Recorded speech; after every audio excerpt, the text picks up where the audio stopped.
TV9 last 3 ಇಯರ್ಸಿಂದನೂ ಕೂಡ ನಾವು ಈ ಭಾಗದ ವಿದ್ಯಾರ್ಥಿಗಳ ಅನುಕೂಲಕ್ಕಾಗಿ ನಾವೊಂದು ಎಜುಕೇಷನ್ ಸಮಿಟನ್ನು ಹಮ್ಮಿಕೊಳ್ತಿದ್ದೀವಿ ಸರ್. ಹೇಗಿದೆ ಸರ್ ನಮ್ಗೆ ಏನಾದ್ರು?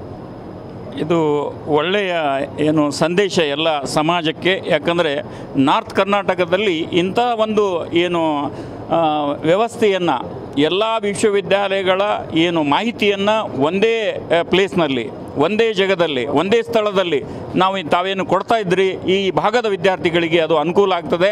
ಮತ್ತು ಯಾವಾಗಲೂ ಕ್ವಾಲಿಟಿ ಎಜುಕೇಷನ್, ಶರಣಬಸವೇಶ್ವರ ಸಂಸ್ಥಾನ ಮಕ್ಕಳು ಕ್ವಾಲಿಟಿ ಎಜುಕೇಷನನ್ನು ಕೊಡ್ತಾ ಇದೆ. ಅದೇ ಥರ ನಮ್ಮ ಈ ಭಾಗದ ವಿದ್ಯಾರ್ಥಿಗಳಿಗೆ ಕ್ವಾಲಿಟಿ ಎಜುಕೇಷನನ್ನು ಕೊಟ್ಟರೆ ಎಲ್ಲಾದರೂ ಅವರು ಬದುಕ್ತಾರೆ.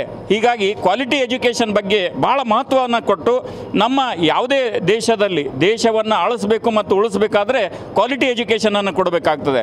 ಕ್ವಾಲಿಟಿ ಎಜುಕೇಷನ್ ಇರಲಿಲ್ಲ ಅಂದರೆ ದೇಶವನ್ನು ಅಳೆದು ಹೋಗ್ಬಿಡ್ತದೆ, ಅಂದರೆ ನಾಶವಾಗ್ತದೆ. ಹೀಗಾಗಿ ಈ ಒಂದು ನಿಮ್ಮ ಪ್ರಯತ್ನ ಏನಿದೆ TV9 ಕನ್ನಡ ಎಜುಕೇಷನ್ ಎಕ್ಸ್ಪೋ 2025 ತಮ್ಮ ಪ್ರಯತ್ನ ಇದೆ, ಆ ಪ್ರಯತ್ನ ಈ ಭಾಗದ ಎಲ್ಲ ವಿದ್ಯಾರ್ಥಿಗಳಿಗೆ ಅನುಕೂಲ ಆಗ್ತದೆ.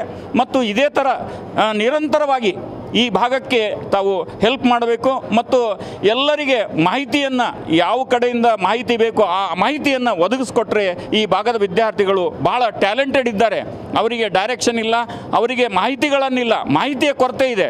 ಹೀಗಾಗಿ ಈಗ ಬಸವರಾಜ ದೇಶಮುಖ್ ಸರ್ ಹೇಳಿದ್ರು ಇದು ಎಜುಕೇಷನ್ ಹಬ್ ಆಗಿದೆ ಅಂತ.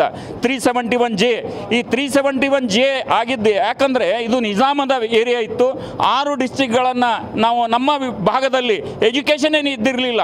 ನಿಜಾಮ ಟೈಮಿನಾಗೆ ನಾವು 1947ರಲ್ಲಿ ಎಲ್ಲರೂ ದೇಶವನ್ನು ಇಂಡಿಪೆಂಡೆಂಟ್ ಆದರೆ ನಾವು 1948 ಸೆಪ್ಟೆಂಬರ್ 17ರಂದು ನಮ್ಮ ಈ ಭಾಗವನ್ನು ಇಂಡಿಪೆಂಡೆಂಟ್ ಆಯಿತು. ಹೀಗಾಗಿ ನಾವು south part of the Karnataka ಮತ್ತು north part of the Karnataka compare ಮಾಡಿದ್ರೆ 100 ವರ್ಷ ಅಹೆಡ್ ಇದ್ದಾರೆ. ಯಾಕಂದರೆ 1916ರಲ್ಲಿ ಮೈಸೂರು ವಿಶ್ವವಿದ್ಯಾಲಯ ಪ್ರಾರಂಭ ಆಯಿತು.